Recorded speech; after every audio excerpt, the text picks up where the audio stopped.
لكم الأرض فراشا والسماء بناء وأنزل من السماء ماء فأخرج به من الثمرات رزقا لكم فلا تجعلوا لله أندادا وأنتم تعلمون صدق اللہ العظیم۔ برادران اسلام، حاضرین مجلس، اللہ وحدہ لا شریک کا لاکھ لاکھ شکر و احسان ہے کہ اس ذات وحدہ لا شریک نے ہمیں اور آپ کو یہ توفیق عطا فرمایا کہ اللہ کی محبت اور اس کے رسول کی محبت میں ایک جگہ جمع کر کے ایک جگہ اکٹھا ہو کر بیٹھنے کی توفیق نصیب فرمائی ہمارے دین بھائیوں، اللہ وحدہ لا شریک نے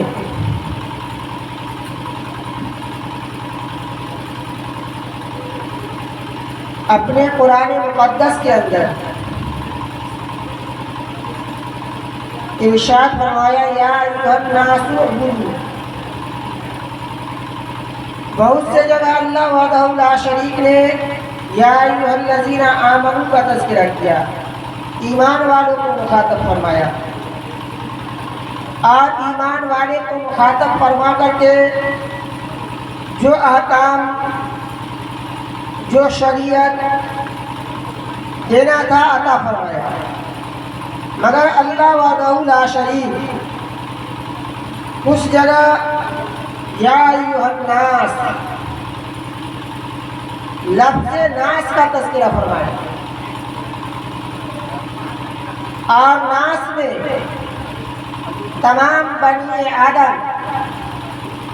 تمام آدم کے اولاد،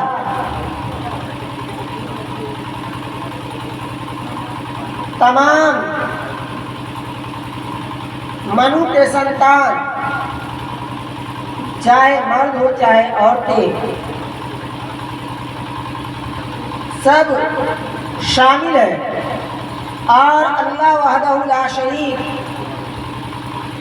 اس کے ذریعے سے تمام بنی آدم کو مخاطب کر کے فرماتا ہے کہ اے لوگو، اگر تم کسی شے کی پوجا کرنا چاہتے ہو، اگر تم کسی کی بھکتی کرنا چاہتے ہو، اگر تم کسی کی عبادت کرنا چاہتے ہو، اگر تم یہ چاہتے ہو کہ جس کے سامنے تم اپنا شیش کو جھکاؤ، تم جس کے سامنے اپنے ماتھا کو ٹیکو، جس کے سامنے تم اپنے پیشانی کو ٹیکو، جس کے سامنے تم اپنے ناک کو رکھ دو، تو اس ذات کے اندر کچھ صفات ہے، کچھ خوبیاں ہے، اگر وہ خوبی اور وہ صفات اس کے اندر پائی جاتی ہے تب تم اس کی پوجا کرو، اس کی پرستش کرو، اس کے بھکتی کرو، اس کے نام کا جاپ کرو، اور اگر وہ چیزیں اس کے اندر نہیں پائی جاتی ہے، اگر وہ چیز اس کے اندر سے ناپید ہے، اگر وہ چیز اس کے اندر موجود نہیں ہے، تو اگر تم اس کی بھکتی کرتے ہو، اگر تم اس کو پوجتے ہو، اگر تم اس کے آگے اپنے شیش کو جھکاتے ہو، اگر تم اس کے آگے اپنے ماتھا کو ٹیکتے ہو، تو یاد رکھو کہ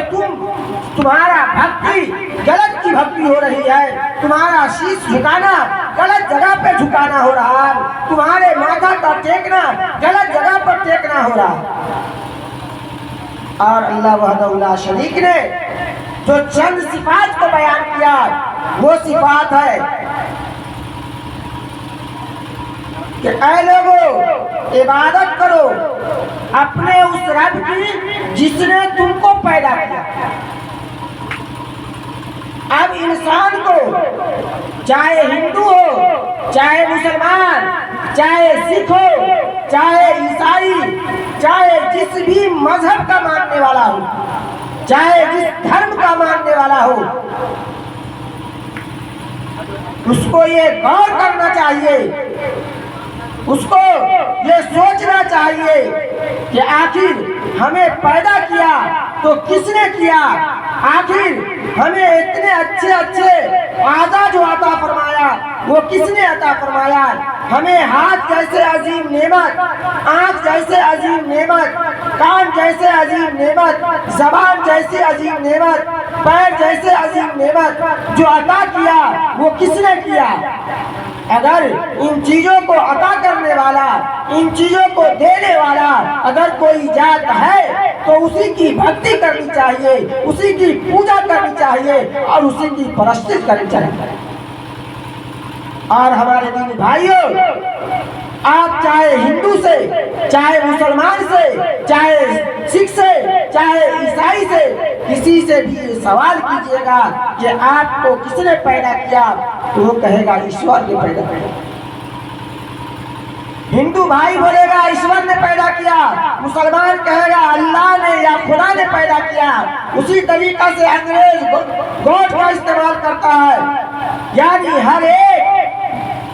اللہ تبارک و تعالی کے نام کو جس چیز کے ذریعے سے استعمال کرتا ہے، اپنے دھرم کے اندر، اپنے مذہب کے اندر جس چیز کے ذریعے سے اللہ پاک کے نام کو لیتا ہے وہ اسی کا نام ہے۔ کوئی دیوی دیوتا کا نام نہیں لے گا، بلکہ جن دیوی دیوتاؤں کو ہمارے ہندو بھائی پوجتے ہیں ان دیوی دیوتاؤں کو بھی پیدا کرنے والا کوئی اور ہے،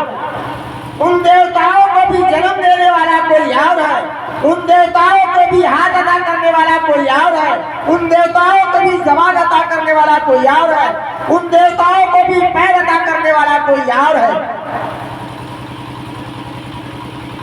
ہمارے دینی بھائیوں،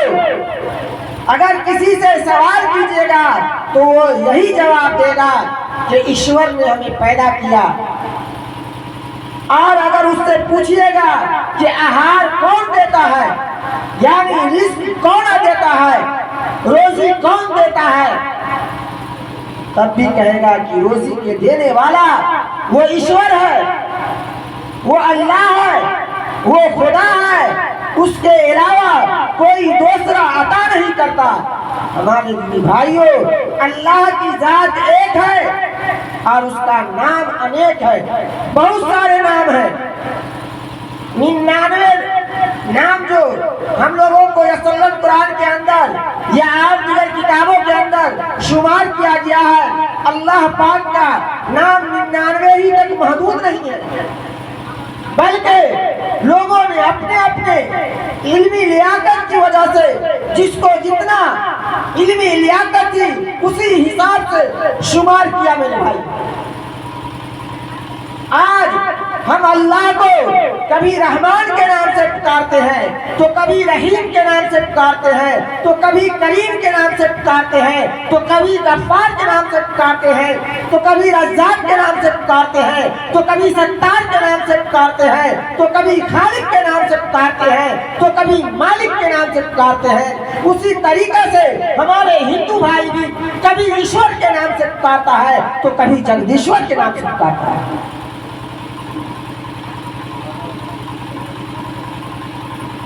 میرے دینی بھائیوں،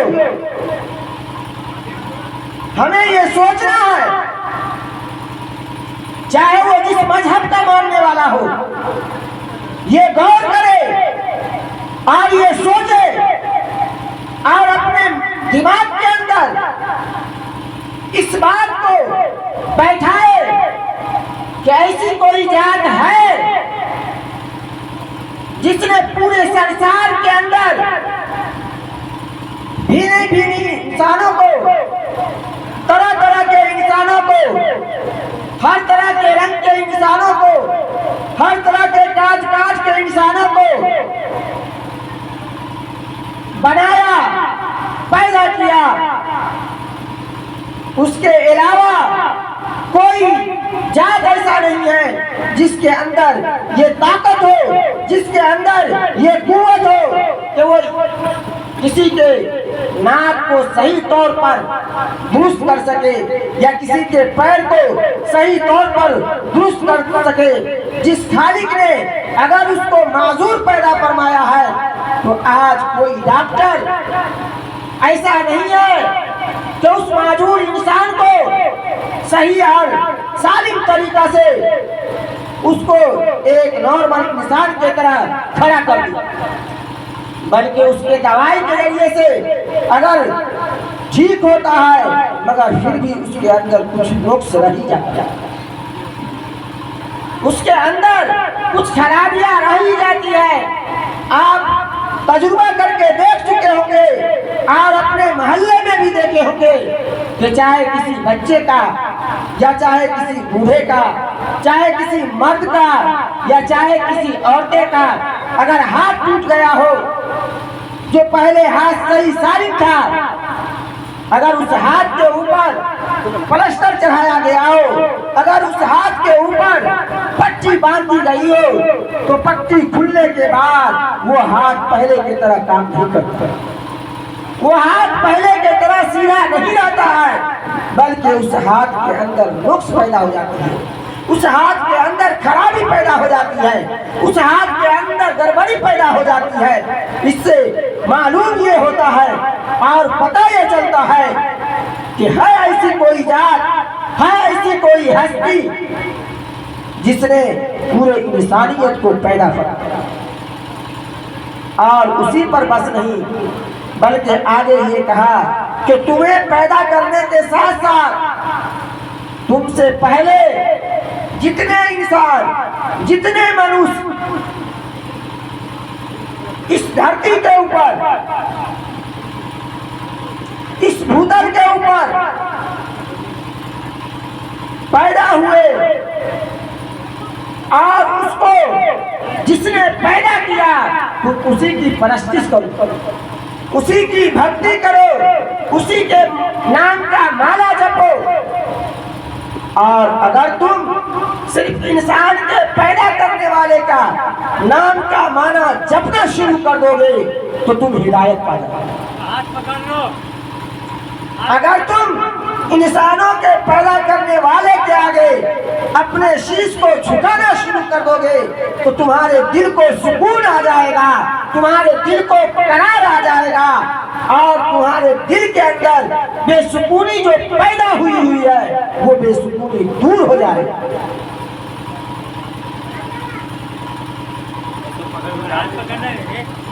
اور آگے فرمایا کہ والذی جعل لکم الارض فراشا، کہ وہ ایشور کی ذات وہ ذات ہے، ایشور کی ذات وہ ہستی ہے، ایشور کی ذات اتنی طاقت والا ہے، اتنی قوت والا ہے کہ جس نے تمام روئے زمین کو بچھونا بنا دیا، تمام روئے زمین کو، تمام دھرتی کو تمہارے لیے بچھونا بنا دیا، اور آکاش کو، آسمان کو تمہارے لیے چھت بنا دیا۔ اگر میرے دینی بھائیوں اور تمام منو کے سنتانوں، اگر تم آکاش کے اوپر غور کرو گے تو تم آکاش کے پیدا کرنے والے کی پوجنے پر مجبور ہو جاؤ گے۔ اگر تم آکاش کے اندر اپنی نظر کو دوڑاؤ گے،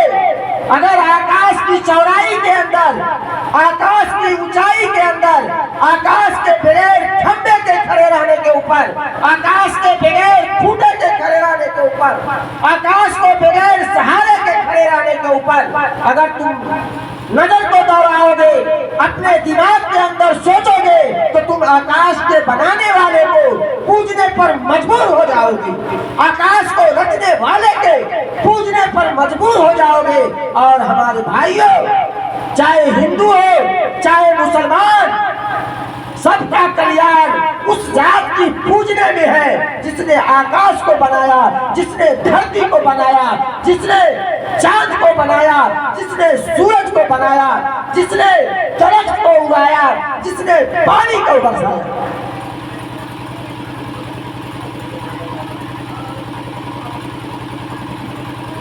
اور اگر پوجنے کے لائق ہے میرے بھائیوں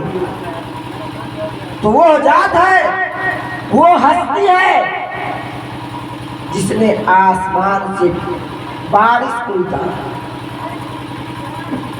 آسمان سے بارش کو اتارا،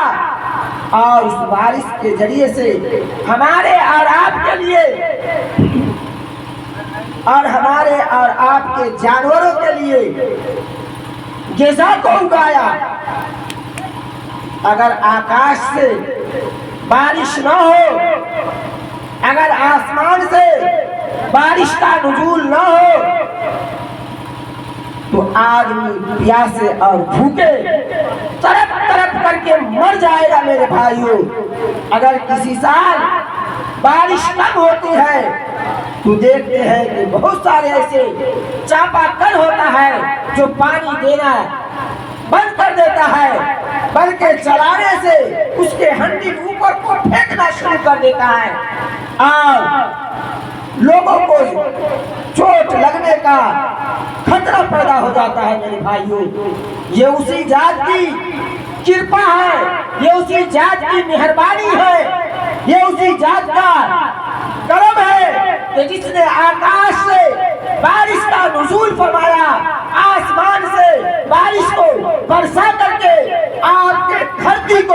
آپ کی زمین کو، جس زمین کی اوپر ہم کھیتی باڑی کرتے ہیں، جس زمین کے اوپر ہم اپنے مکان کو بنا کر کے رہتے ہیں، جس زمین کے اوپر ہم اپنا کاروبار کرتے ہیں، اس زمین کو سیراب کرتا ہے اور اوپر سے جو بارش کا نزول ہوتا ہے اس بارش کو یہ زمین اپنے اندر جذب کر لیتی ہے، اپنے اندر پیوست کر لیتی ہے، یہ زمین پی لیتی ہے اس بارش کو اور پھر اس بارش کو اپنے اندر ذخیرہ کر کے رکھتی ہے، جمع کر کے رکھتی ہے اور انسان اس کو پائپ کے ذریعے سے یا کنواں کھودنے کے ذریعے سے یا بورنگ کے ذریعے سے استعمال کر کے اس پانی کو نکالتا ہے اور اس پانی سے فائدہ اٹھاتا ہے۔ ہمارے دینی بھائیوں، کہنے کی بات یہ ہے کہ آج اگر ہمارے اوپر کوئی انسان مصیبت کے وقت میں، مصیبت کی گھڑی میں، پریشانی کے گھڑی میں اگر وہ ہمارا مدد کر دیتا ہے، اگر وہ ہمارا ساتھ دے دیتا ہے، اگر وہ ہمارے ساتھ کھڑا ہوتا ہے تو ہم اس کی احسان کو زندگی بھر نہیں بھولیں۔ مگر ہم اتنے بڑے بے وفا ہیں،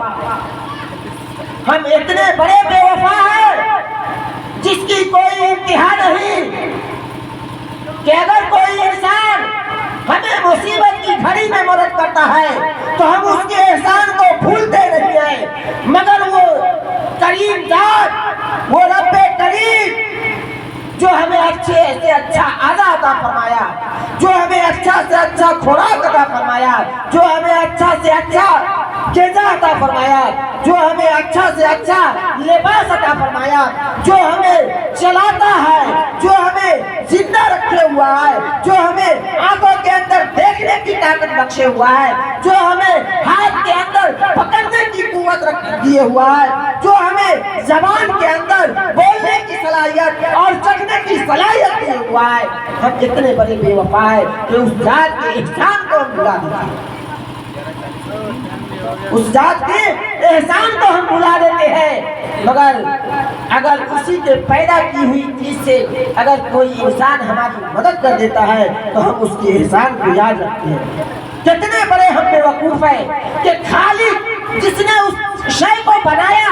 جس نے اس چیز کو پیدا فرمایا، ہم اس کے احسان کو بھلا کر کے اور جس شے کو اس نے کسی دوسرے کو عطا کیا وہ اگر اس شے کے ذریعے سے ہماری مدد کرتا ہے تو ہم اس کے احسان کو نہیں بھلاتے، مگر جس نے پیدا کیا اور جس نے ہمیں عطا کروایا، جس نے ہمیں اس سے ہم کو دلوایا، ہم اس کے احسان کو فراموش کر دیتے ہیں۔ ہمارے دینی بھائی، وقت بہت زیادہ ہو چکا ہے، وقت بہت زیادہ ہو چکا ہے، اور عبدالرزاق بابو کا یہ معمول ہے کہ جب سب قبرستان بنتا ہے تو میرا نمبر دیتا ہے۔